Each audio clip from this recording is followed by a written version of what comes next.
O presidente Lula concedeu uma entrevista ontem à Band News. No programa de Reinaldo Azevedo, o petista comentou a tarifa de Trump contra o Brasil e disse que o povo americano vai sofrer. Acompanhe.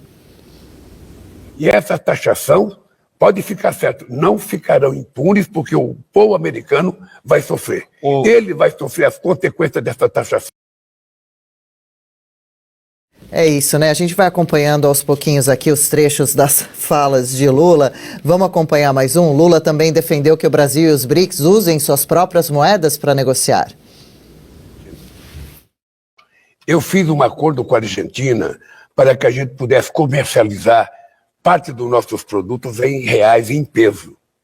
Isso é plenamente possível. Nós não podemos ficar dependendo do dólar, que é uma moeda de um único país, que foi assumida como moeda, sabe, do mundo em 1971, sabe, foi, na verdade, era o ouro que era paridade, passou a ser o dólar.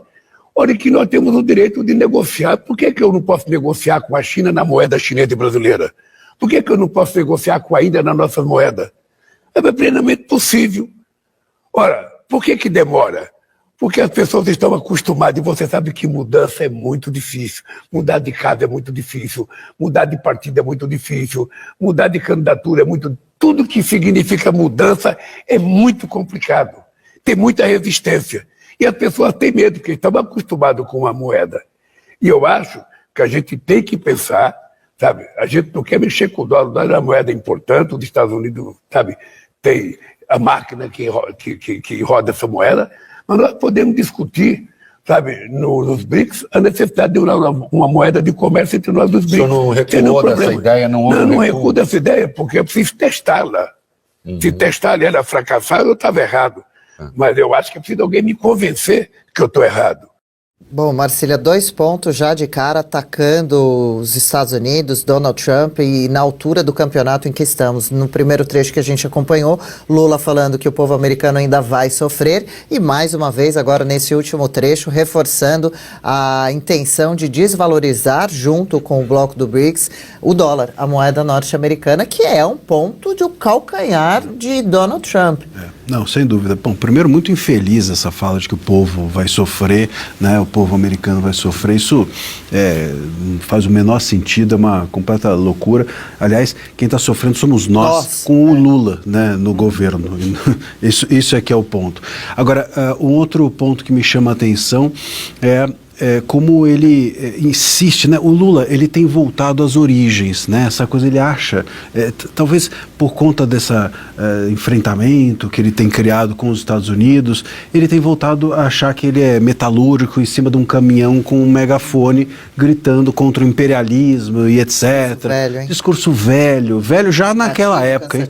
Já naquela... E aliás, esse papo de que ele vai se tornar mais socialista do que nunca, mais comunista ainda e etc. Quer dizer, ele está fazendo esse retorno às origens, que é um lugar meio de conforto dele, do discurso, né? Que não significa nada, mas que tem, enfim, um engajamento e é o que ele sabe fazer. Mas o ponto é o prejuízo que isso nos causa, sobretudo essa questão da moeda. É curioso até ele falar que, mas o que eu posso questionar, eu posso discutir, num país em que a gente não pode discutir nem questionar o governo, o ministro Haddad não disse outro dia que a gente não pode questionar a política pública, ele agora quer questionar a moeda, ele quer discutir a moeda, ele quer ser convencido. Agora, a gente não pode questionar o governo, a gente não pode questionar a política pública, a gente não pode questionar a democracia, a gente não pode questionar urnas, que todos somos criminosos. Ele pode questionar o que ele quiser, independente do prejuízo que isso traga ao povo e ao país.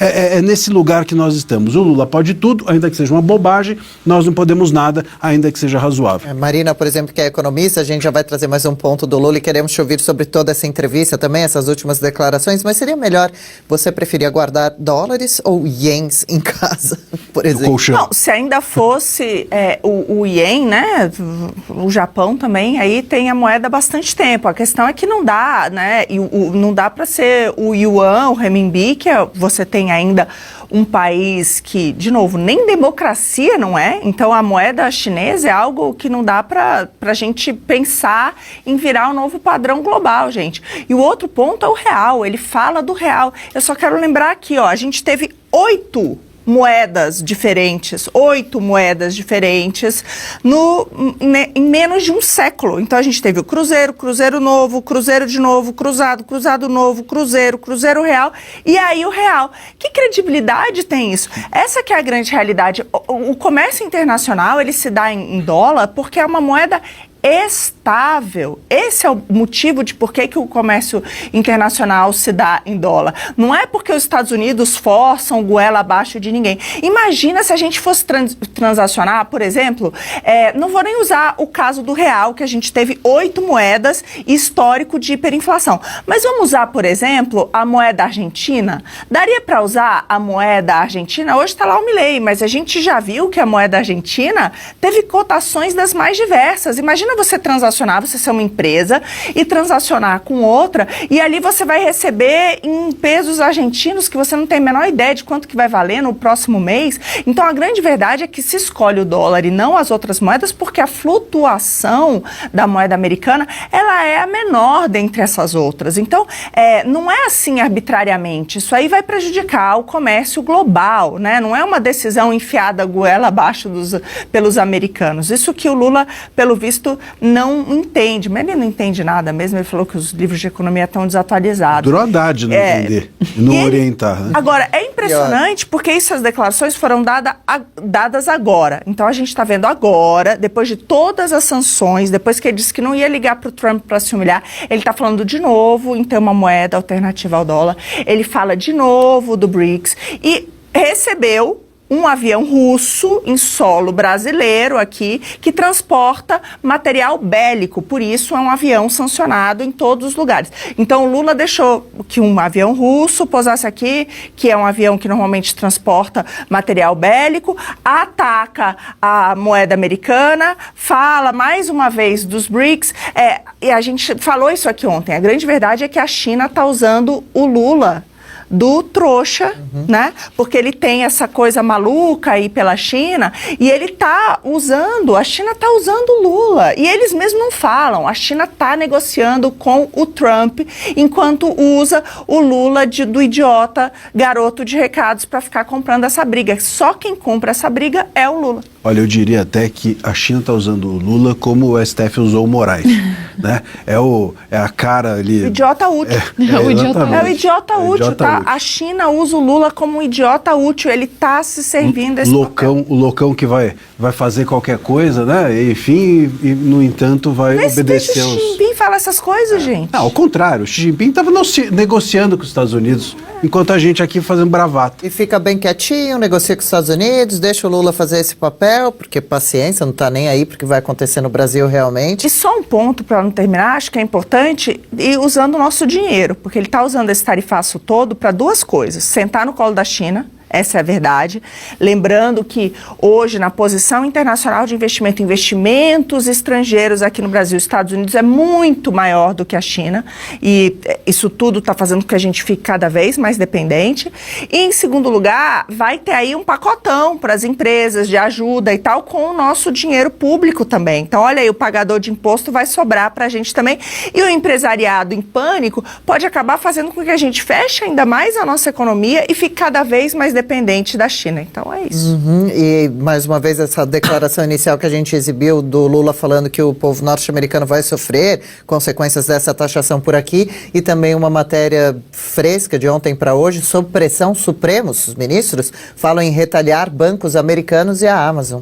Será que surte um efeito? Não, depois estamos indo pelo caminho todo errado. Sol, que quer a lei de soberania bancária nacional, que vai fazer com que todos os bancos brasileiros sejam excluídos do sistema internacional, e agora eles querem retalhar bancos lá fora, a Amazon e tal, fecha o Brasil, né? A gente vai ficar de fato agora, GPS Big Techs daqui, sistema SWIFT chinês, russo. Imagina, que absurdo. Os ministros sofrem a pressão, quem paga é a economia. E aí é que precisaríamos ter um governo com autonomia. Se a gente tivesse um executivo que não fosse um puxadinho do STF, era nessa hora que eles virariam e falariam, não, a economia não vai ser atingida. Mas está o Lula na gangorra, no trepa-trepa, no parque de diversões, brincando com a nossa economia, jogando malabares. Chupar uma jabuticabinha, porque a gente se vira com outros parceiros comerciais, muda a moeda principal do mundo inteiro a décadas, né?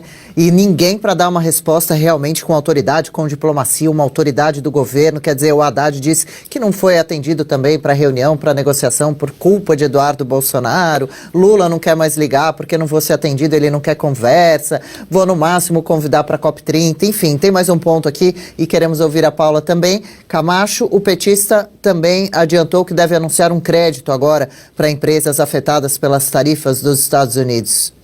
Vamos relembrar que... Só um instantinho que a gente acompanha esse trecho. Vai ter um... Perdão, não anunciei muito bem, né? A gente acompanha e aí a Paula comenta. Cadê esse trecho? Vamos lá. Amanhã eu vou assinar uma medida provisória que cria uma linha de crédito de 30 bilhões para as empresas brasileiras que, porventura, tiverem prejuízos com a taxação do Trump. Sobretudo, nós estamos... Esse valor está definido, 30 bilhões. Não, 30 bilhões é o começo.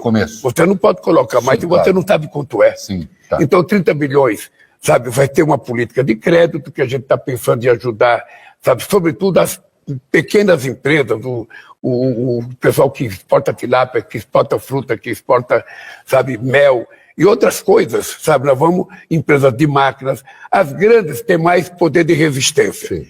Mel, outras coisas, máquinas, quer dizer, ele nem sabe quais são os principais setores afetados para elencar direitinho.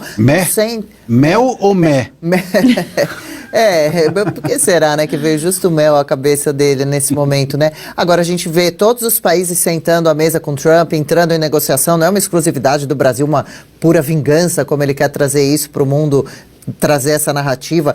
Vamos conversar, Trump, 50% é muito, vamos pensar num valor novo, o que eu posso mexer aqui para não sofrer essa sanção tão pesada, vamos chegar a um acordo, negociar como todos estão fazendo, se colocar nessa posição. Não, ele quer dizer que não é um país pequeno negociando com um grande, que não vai ser vira-lata de norte-americanos. E agora esse anúncio que a gente quer ouvir depois, a Marina, economista também, 30 bilhões de reais para começar a ajudar os setores que devem ser afetados com políticas de crédito. 30 bilhões é esse o valor? Não, vai ser mais, esse é só um começo. E lembrando que o caso do IOF, quem lembra, né, todo aquele caso do IOF era para arrecadar 20 bilhões, como desestabilizou todo o sistema financeiro para arrecadar 20 bilhões e agora do nada ele conseguiu surgir 30 bilhões para ajudar as empresas que, se ele quisesse realmente ajudar, ele estava lá negociando com o Trump, ele estava lá enfrentando, né, as perguntas incômodas que o Trump ia fazer, por que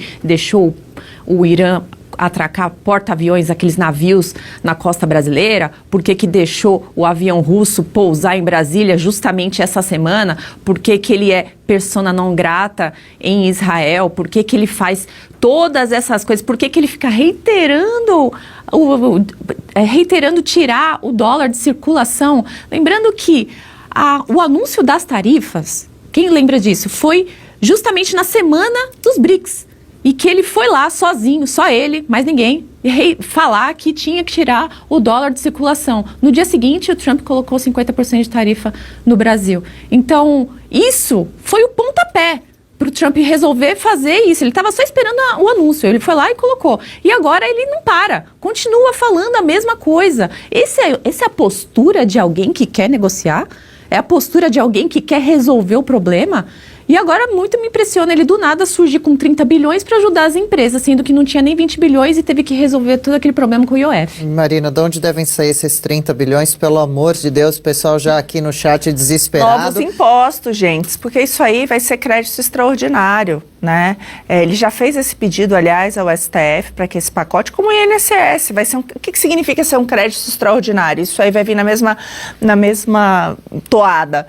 É que é mais imposto, a gente vai pagar um extra, não é que eles vão cortar algum gasto para isso caber na conta. É a mais. Então a gente vai financiar aí esses créditos que com certeza são subsidiados, né? As empresas podem repagar depois, mas de qualquer maneira é com recurso subsidiado, então tem um custo para nós, pagadores de impostos. E o Lula deixou claro que esses 30 bi são só o início, que ele está vendo outros pacotes. E vamos lembrar também que tem um lobby grande da indústria no Brasil, que quer um mercado mais fechado, que quer mais mamatinha do governo. Então é óbvio que nesse momento ali vai ter esse choro ali. Se o Lula atender, estamos mais ferrados ainda, porque acaba que os pobres que pagam principalmente a conta dos impostos no Brasil. Vamos lembrar disso, da maneira como é o nosso sistema tributário, quem mais paga, e é isso, vai sobrar para todo mundo. Então é isso, mais imposto, mais dívida. É a gente. Legal. Gostou desse corte? Estamos ao vivo de segunda a sexta-feira, das 10 ao meio-dia, no YouTube da Revista Oeste. Eu, Marina Helena, Adriana Reide e Paula Camacho analisamos as principais notícias do dia. E siga as nossas redes sociais, @oestcom.elas.